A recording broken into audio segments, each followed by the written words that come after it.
ભરૂચ ભૂસ્તર વિભાગ દ્વારા ઝઘડિયા અને રાજપારડી વિસ્તારમાં રેતી સિલિકોન સ્ટોકના ધારકોને ₹131 લાખનો દંડ ફટકારવામાં આવ્યો।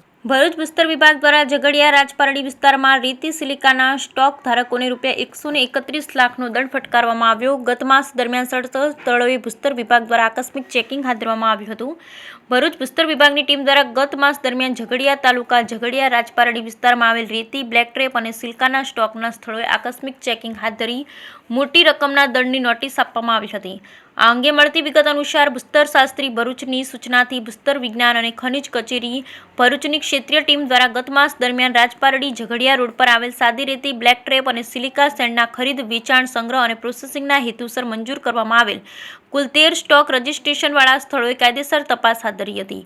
તપાસ દરમિયાન સ્ટોક રજિસ્ટ્રેશનવાળા સ્થળોએ પડેલ અલગ અલગ ખનીજના જથ્થાના ઢગલાઓની માપણી કરેલ અને કુલ ₹131.72 લાખની દંડકીય રકમ કસૂરદારો પાસેથી વસૂલવા તેઓને નોટિસ આપવામાં આવેલ હતી। જે દંડકીય રકમ પૈકી ₹30.83 લાખની વસૂલાત કરવામાં આવેલ તેમજ અન્ય સ્ટોક ધારકો પાસેથી દંડકીય રકમ વસૂલવાની કાર્યવાહી હાલમાં ચાલુ હોવાનું વધુમાં જણાવ્યું। ઉપરાંત ભરૂચ જિલ્લાના અન્ય વિસ્તારમાં ખનીજના ખરીદ, વેચાણ, સંગ્રહ અને પ્રોસેસિંગના હેતુસર મંજૂર કરવામાં આવેલ સ્ટોક રજિસ્ટ્રેશનવાળા વિસ્તારોમાં હાલમાં વધુ તપાસ ચાલુ છે।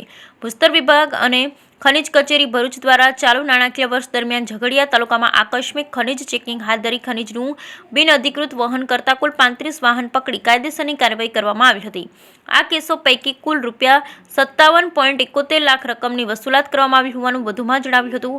ઉલ્લેખનીય છે કે ઝઘડિયા, રાજપારડી, ઉમરલાના વિસ્તારોમાં મુખ્ય ધોરીમાર્ગને અડીને તેમજ અન્ય ગ્રામીણ સ્થળોએ મોટી સંખ્યામાં રેતીનો સંગ્રહ કરેલ ઢગલાઓ ઊભા કરાયા છે।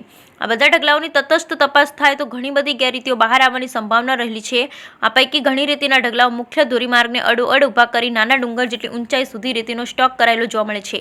ત્યારે આ બાબતે જરૂરી રોયલ્ટી ભરાઈ છે કે કેમ, જેટલા સ્ટોકની પરવાનગી મળી છે તેટલો જ જથ્થો સંગ્રહ કરાયો છે કે તેથી વધુ, તેમજ જ્યાં સંગ્રહ કરાયો છે તે જગ્યાએ એને થયેલી કેમ છે કે કેમ તે બાબતે સઘન તપાસ કરવામાં આવે તો હજી સરકારી તિજોરીમાં ઘણો ફાયદો થઈ શકે છે। વળી આ પૈકીના કેટલાક રેતીના ઢગલા રહેણાંક વિસ્તારો નજીક ઊભા કરેલા, ત્યારે બધી બાબતોને યોગ્ય અને ન્યાયિક રીતે તપાસી અને કસૂરવારો પર કડક કાર્યવાહી કરવામાં આવે તેવી લોકમાંગ ઉઠવા પામી છે। ભરૂચ ભૂસ્તર વિભાગ હાલ તો ઘણી અસરકારક કામગીરી કરી રહી છે। બ્યુરો રિપોર્ટ વિશાલ પુરોહિત, ઝઘડિયા।